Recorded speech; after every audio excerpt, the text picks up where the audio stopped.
So I'm sure many of you have seen the podcast between Dave Lee and Ross Gerber, where Ross Gerber talks about Palantir being the worst company in the world. So I want to show an interview on CNBC because I think that this is what perpetuates this narrative that I believe is very much political and is very aligned with Ross Gerber's politics. And this is why he has those views on the company.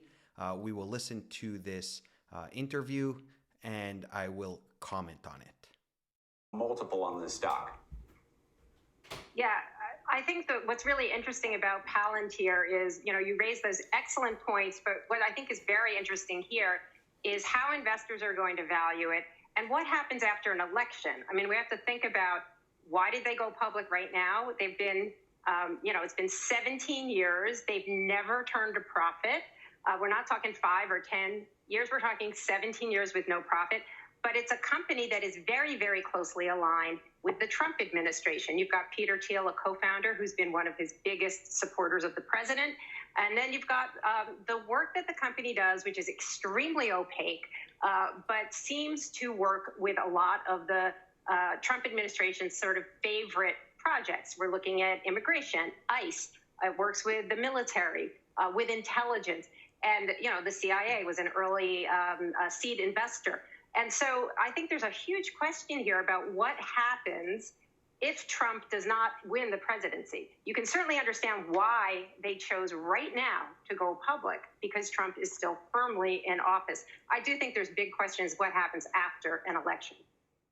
So she basically talks about Palantir going public only because of their connection to Trump. And if Trump doesn't get reelected, then that would be an issue, which we see it wasn't.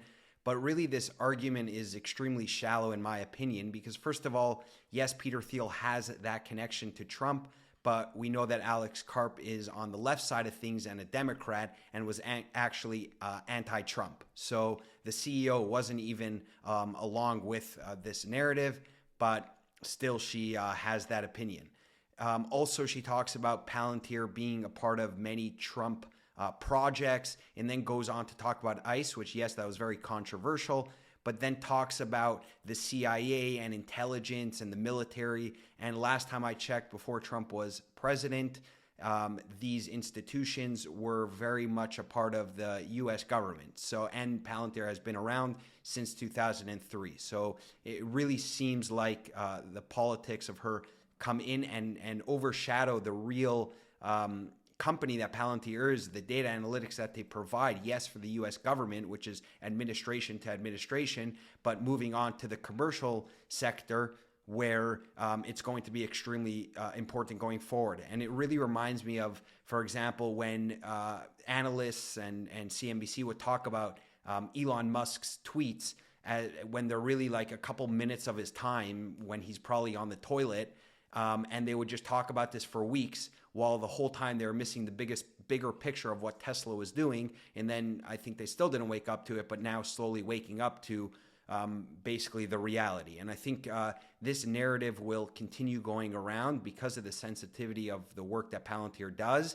And some individuals' politics definitely will get in the way. But I would say that look at the bigger picture, look at understand the company itself, what it has to offer, and ultimately the revenue will grow, profitability should grow with that, and the stock price should grow.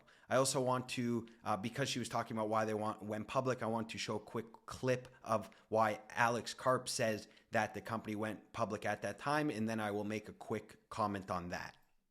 Anticipated offerings or listings in a very long time. Almost every year that we would talk in Davos, I would invariably ask you, are you going to go public? Are you going to list? And invariably you wouldn't. So let's start with why now?